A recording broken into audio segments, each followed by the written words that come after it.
నేను ఒక ఆడదాని గురించి మాట్లాడుతున్నానండి. ఆడవాళ్ళ గురించి. ఏంటంటే తల్లిదండ్రుల దగ్గర ఉన్నప్పుడు మనకేమీ తెలీదు. మనం పెరిగి పెద్దోళ్ళయ్యి 20 సంవత్సరాలు అయ్యాక అత్తగారింటికి వెళ్ళినాక అప్పుడు ఉంటాయండి మనకు సమస్యలు. పుట్టింట్లో ఉన్నంతసేపు మనకేం తెలీదు. తల్లి తండ్రి భరిస్తారు ఆ బిడ్డల్ని. అత్తగారింటికి వెళ్ళాక ఈ బిడ్డ అత్తగారింట్లో ఆ బాధ్యత అనేది చెబుతారు. ఆ బాధ్యత మొయ్యాలి. ఇంకా భర్త కాడికి వెళ్ళాక పుట్టింట్లో అందరూ చుట్టాలు పక్కాలు అందరూ చిన్నమ్మలు పెద్దమ్మలు మేనమామలు అన్నదమ్ముళ్ళు అందరూ ఉంటారు. వీళ్ళందరిని వదులుకొని ఒక కొత్త ప్రపంచానికి మనం వెళ్ళాలి. మన తెలియని కాడికి వెళ్ళాలి. మనం పెళ్ళి అని 3 ముళ్ళు వేసి పంపిస్తారు. అత్తగారింట్లోకి ఎలా ఉంటుందో ఆ బిడ్డ తెలీదు తల్లిదండ్రులకి. కానీ తల్లిదండ్రుల కాడ ఆ బిడ్డ కానీ ఏమి చెప్పుకోదు. ఆ కుటుంబం గురించి అన్నీ దాచుకుంటుంది. తల్లిదండ్రులు చెప్పుకుంటే బాధపడతారని దాచుకుంటుంది. అత్తగారింటికి వెళ్ళి కాంచి ఇంకా భర్త బాధ్యత ఉంటుంది, అత్తమామది, మరుదులు కానీ ఆడబిడ్డలు కానీ బాధ్యత ఉంటుంది, ఇంటి బాధ్యత ఉంటుంది. ఇంటి చాకరీ అంతా చేసుకొని ఆ బిడ్డ ఎంతో బాధపడాలి. తర్వాత ఆ బిడ్డ గర్భంతో ఉంటే మరి 10 నెలలు 9 నెలలు కానీ ఆ బిడ్డని కడుపులో మొయ్యాలి. ఆ తల్లి ఎన్నైనా భరించిద్ది వాళ్ళు పెట్టే బాధలు ఆ బిడ్డ కోసం. ఆ బిడ్డను కనేటప్పుడు చూడాలండి ఆ తల్లి బాధ. నరాలు తెగిపోతూ ఉంటాయండి. ఆ ప్రసవం నొప్పులు వచ్చినప్పుడు అంత బాధపడిద్ది ఆ తల్లి. కానీ బిడ్డ కోసం భరాంచిద్ది ఆ నొప్పులు కూడా. అంత భరాంచి ఆ బిడ్డని కనేది జాగ్రత్త చేసి ఆ బిడ్డని కనిద్ది. ఆ బిడ్డ కన్నాక మరి ఆ బిడ్డను పెంచాలి. ఆ బిడ్డను పెంచి మళ్ళీ ఆ బిడ్డకి మళ్ళీ పెళ్లి చేయాలి. ఎంత బాధ్యత అండి ఆడదానికి, ఎంత బాధ్యత. ఒక కుటుంబం నుంచి ఒక కుటుంబంకి వెళ్ళి ఆ కుటుంబంలో బిడ్డలను కానీ ఆ బిడ్డలకి పెళ్ళిళ్ళు చేసి మళ్ళీ వాళ్ళకి పురుళ్ళు పోసి తల్లి అంటే అదేనండి. మరి ఆ తల్లి పడే బాధ ఎవరు పడలేరు. కానీ ఆ తల్లికి ఉండే ప్రేమ ఎవరికి ఉండదు. నాకు తెలిసిన వరకైతే ఆ తల్లే ఒక దేవత అనుకోవాలి. ఆమెను మించిన దైవం లేదు. జలుబు చేసిందండి, బాగాలేదు. ఆ తల్లికి మించిన దైవం లేదు నాకు తెలిసిన వారికి. ఎందుకంటే నా పుట్టింట్లో నేను చూసా. మా అమ్మగారు, మేమంతా చిన్నపిల్లలం. మా నాన్నగారు చనిపోయారు. మా నాన్నగారు చనిపోయేటప్పుడు పెద్ద అన్నయ్యకి పెళ్ళి అయింది. అయిన తర్వాత ఇంకా 5గురు ఉన్నారు. మా నాన్నగారు చనిపోయారు. 5 కూడా చిన్న చిన్న పిల్లలే, అంత చిన్న చిన్న పిల్లలే. నేను 3 సంవత్సరాల పిల్లని, తమ్ముడు సంవత్సరం పిల్లోడు, మరికొక అక్కాయి 6 సంవత్సరాలు, ఇంకొక అక్కాయి 9 సంవత్సరాలు, ఒక అన్నయ్య 7. అత్త వయసులో వాళ్ళి. మరి ఆ వయసులో మా నాన్నగారు చనిపోయారు. మా అమ్మ ఆ బిడ్డలతో ఎంత బాధపడి ఉంటుందండి. ఆ బిడ్డలను పెంచుతాక ఎంత కష్టపడి ఉంటుందండి. ఆమె జీవితం, ఆమె సరస్వం ఆ బిడ్డలకి దారిపోచింది. కష్టపడి బిడ్డల్ని సాకి పెద్దవాళ్ళని చేసి మరి వాళ్ళకి పెళ్ళిళ్ళు చేసి వాళ్ళకి పురుళ్ళు పోసి ఎన్ని చేసిండని ఆ తల్లి. తల్లి చేసిన మేలు ఎవరు మర్చిపోకూడదండి. తల్లిని ఎవరు మర్చిపోకూడదు. తల్లి కని మనం పెద్దవాళ్ళని చేసి ఒక ఇంటికి ఇచ్చి కూడా ఆమె బాధ్యత అప్పుడు కూడా తీరదు. ఆమె సచ్చినంతకాలం ఉంటుంది ఆ బాధ్యత ఆమెకి.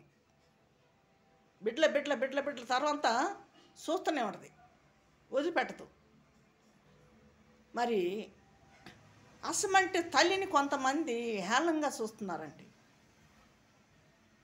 వాళ్ళకి జన్మనిచ్చి వాళ్ళకి బతుకుదరివిచ్చి మీరు బతకండి శుభ్రంగా ఉండండి అని ఆ తల్లి దీవించి ఆ బిడ్డలకి ఒక దారి చూపించి చేస్తే ఆ తల్లిని కొంతమంది కషాయతనంగా చేస్తున్నారండి.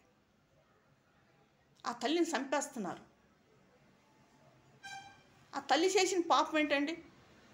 వాళ్ళకని పెంచి పెద్దవాళ్ళని చేసి వాళ్ళకి పురుళ్ళు పుణ్యాలు పోసి మరి వాళ్ళ జీవితాంతం తల్లి బాధపడి ఇన్ని చేసిందండి ఆ తల్లి. మరి ఎందుకంటే కొంతమంది కషాయతనం, ఆ కట్టిన రోజున ఎందుకండి? తల్లి ఏ పాపం చేసిందండి తల్లిని అలా చేయటం? కొన్ని వంతు ఉంటారు ఇలాగ చేసేవాళ్ళు. కొంతమంది ఉంటారు బిడ్డలను కన్నాక మరి భర్తే కానీ తల్లే కానీ మామే కానీ మాకొద్దు నచ్చలేదు అని వదిలేస్తుంటుంటారు.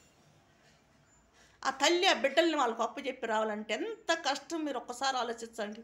ఆ తల్లి పడే నరకం, ఆ బాధ. ఆ తల్లి 10 నెలలు మోసి కని ఆ బిడ్డలను వదులుకోవాలంటే ఎంత బాధ అండి, ఎంత కషాయతనం అండి ఒక్కొక్కరు చేసే పనులు. మాకు నచ్చలేదు, మాకొద్దు అని చెప్పేసి ఇంట్లోంచి తరివేస్తూ ఉంటారు. ఆ బిడ్డలను కని వాళ్ళకి ఇచ్చి ఎంత నరకానికి ఇచ్చిద్దండి ఆ తల్లి, ఎంత బాధపడుతుందండి. ఇలా ఎవరు కూడా చేయగాకండి. ఎందుకంటే తల్లి ఒక జన్మ ఇచ్చి బిడ్డలకి మరి ఆ బిడ్డలు కూడా తెలుసుకోవాలి. మా అమ్మ కనబట్టే కదా మేము ఇంతటోళ్ళు అయ్యాము, మా అమ్మ పెంచబట్టే కదా మేము ఇంతటోళ్ళు అయ్యాము. ఎన్ని జన్మలు ఎత్తినా కూడా మనం తల్లి రుణం తీర్చుకోలేమండి. తల్లి రుణం మనం తీరలేము. ఎందుకంటే తల్లి పడ్డ బాధ బిడ్డలతోటి ఎవరు పడరు. తండ్రి ఉంటాడు, చూస్తాడు, కాదంటలా. తండ్రి చూస్తాడు, తండ్రి బాధ్యత తండ్రికి ఉంటుంది. తల్లి చూసి అంటే తండ్రి కూడా చూడలేడు. ఒక ఆడపిల్లని పెంచాలంటే తండ్రి వల్ల కాదు, అది తల్లి వల్ల అయింది. తండ్రి అంటే సంపాదించుకొచ్చి ఆడు ఇచ్చేవాడే కానీ, ఏదన్నా కష్టం వచ్చి హాస్పిటల్కి హాస్పిటల్ చూపించేవాడే కానీ ఆడపిల్లకి అన్నీ చేయలేంటే చేయలేడండి. అది ఆడదాని వల్ల అయింది.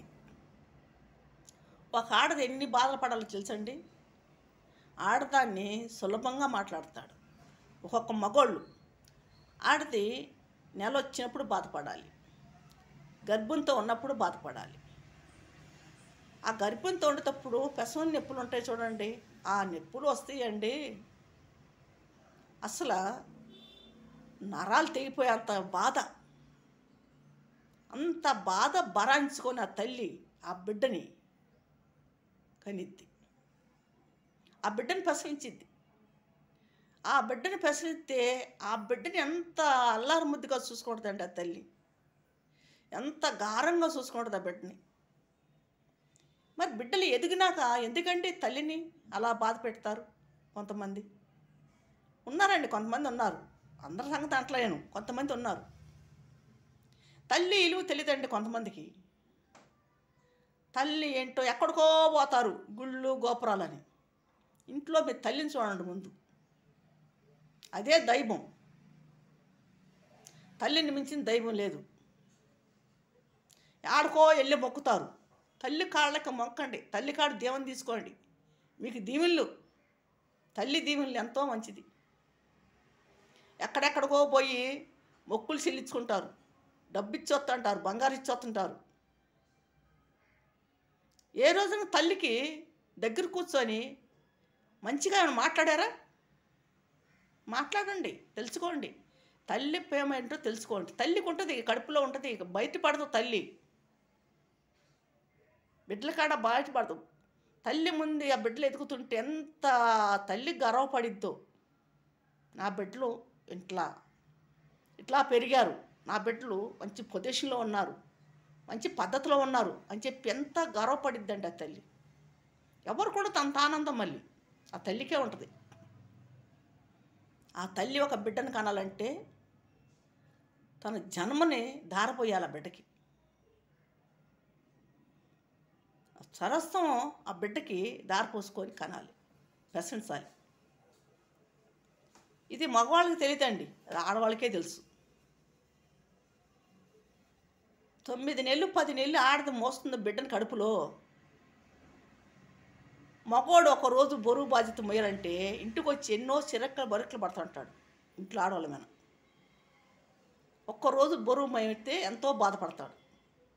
మరి ఆడది 10 నెలలు బిడ్డని కడుపులో మోస్తుంది, కడుపులో కాపాడుకుంటుంది. బిడ్డకి టయానికి ఆహారం, నా బిడ్డ బాగుండాలి, ఆరోగ్యంగా ఉండాలి, బలంగా పుట్టాలి, పుష్టిగా పుట్టాలని ఎంత జాగ్రత్త తీసుకుంటుందో ఆ బిడ్డ కోసం ఆ తల్లి. కొంతమంది ఉంటారు గర్భంతో ఉంటే సరిగ్గా పట్టించుకోరు, సరిగా ఆహారం పెట్టరు, మంచి వైద్యం చేపిస్తారు, కొంతమంది వదిలేసి ఊరుకుంటారు.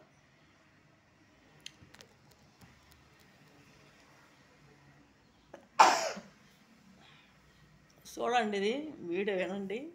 ఎందుకంటే ఒక ఆడవాళ్ళ గురించి నేను మాట్లాడుతున్నాను, ఎవరి గురించి కాదు, తప్పుగా అనుకోకండి. ఎందుకంటే మా అమ్మగారు కూడా మమ్మల్ని కానీ బాధపడింది, మమ్మల్ని పెంచింది, కానీ పెంచింది. ఆమెకు భారం అవలా మేము. ఆమె బతికినంతకాలం మమ్మల్ని కనిపెట్టుకొని ఉంది, మమ్మల్ని చూసింది. ఆమె ఓపుకున్నంతకాలం మమ్మల్ని చూసింది. ఆమె పెద్దతనం వచ్చాక మరి బిడ్డలు మేమే చూసుకున్నాం. అది ఏదన్నా కానీ తల్లిని పోగొట్టుకోకూడదు. తల్లి ఒక దైవం అండి. తండ్రి లేకపోతే తల్లి పరాస్తుంది బిడ్డల్ని.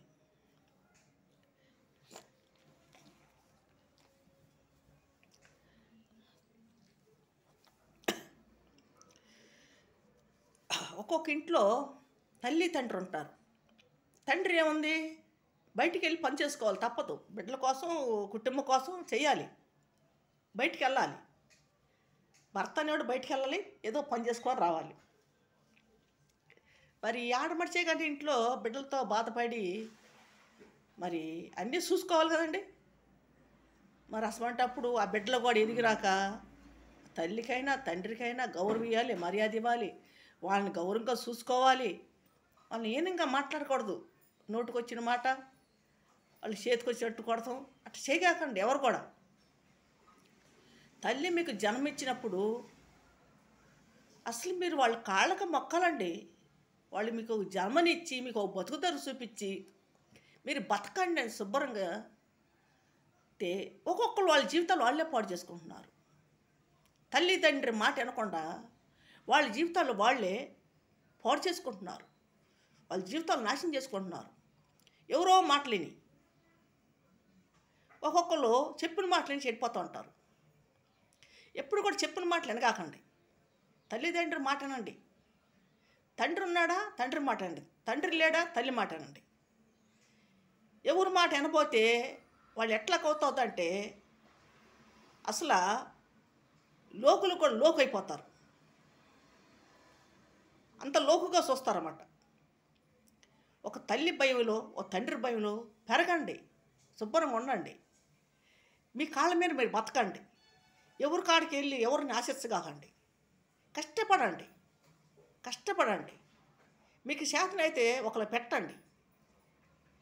ఏ బిచ్చగాడు వచ్చి కొద్దిగా అడిగాడు అనుకో, వాడు కొంచెం అన్నం పెట్టండి, ఒక 10 రూపాయలు ఇవ్వండి మీకు కలిగితే.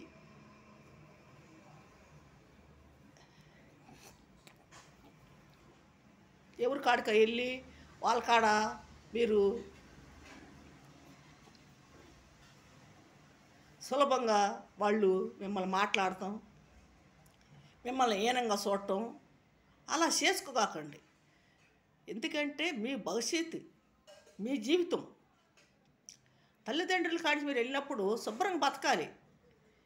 వాళ్ళు వీళ్ళు మాటలన్నీ మీ జీవితాలు పాడు చేసుకోకాకండి. ఒకళ్ళు చెడగొడతారు, ఒకళ్ళ జీవితాలు వీళ్ళు శుభ్రంగా ఎందుకు బతకాలా, వీళ్ళు శుభ్రంగా ఎందుకు ఉండాలని చెప్పి చెడగొట్టే వాళ్ళు ఉంటారు. వాళ్ళు మాట్లాడకూడదు. మీ జీవితం, మీకు వయసు ఉంది కాబట్టి ఇప్పుడు తెలుసుకోవాలి. కొద్ది గొప్ప చదువు ఉంటుంది కాబట్టి చదువును బట్టి జ్ఞానం ఉండాలి. మీరు శుభ్రంగా ఉంటే తల్లిదండ్రులకు కూడా ఏ బాధ ఉండదు. ఇతరులతోటి లోకులతో మాట్లాడిపించుకుంటే బిడ్డలు తల్లిదండ్రులకి ఎంత బాధకుంటుంది. అరే మా బిడ్డలు ఇలా అంటున్నారు, ఎందుకు అంటున్నారు, దేనికి అంటున్నారు అని తల్లిదండ్రులు బాధపడుతూ ఉంటారు. ఒకళ్ళ కాడికి వెళ్ళి సులభంగా మాట్లాడించుకోవటం, వాళ్ళతో లేఖి మాట్లాడిపించుకోవటం, రోత మాట్లాడిపించుకోవటం, గలీజి మాట్లాడిపించుకోవటం, వాళ్ళు నోటుకు వచ్చినట్టు మాట్లాడుతూ ఉంటారు. ఎందుకు?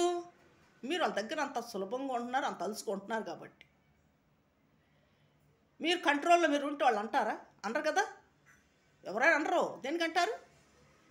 మీ పద్ధతిలో మీరు ఉండండి, మీ పొజిషన్లో మీరు ఉండండి, మీరు కష్టపడండి, తెచ్చుకోండి, తినండి.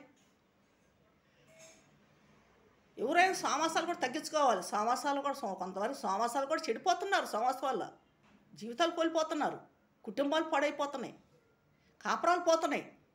ఎందుకు? దేనికి అలా చేసుకోవటం? వినండి, ఈ వీడియో వినండి, ఎవరు కూడా తిట్టద్దండి. నన్ను కొన్ని జరుగుతున్నాయి కాబట్టి నేను మాట్లాడుతున్నాను.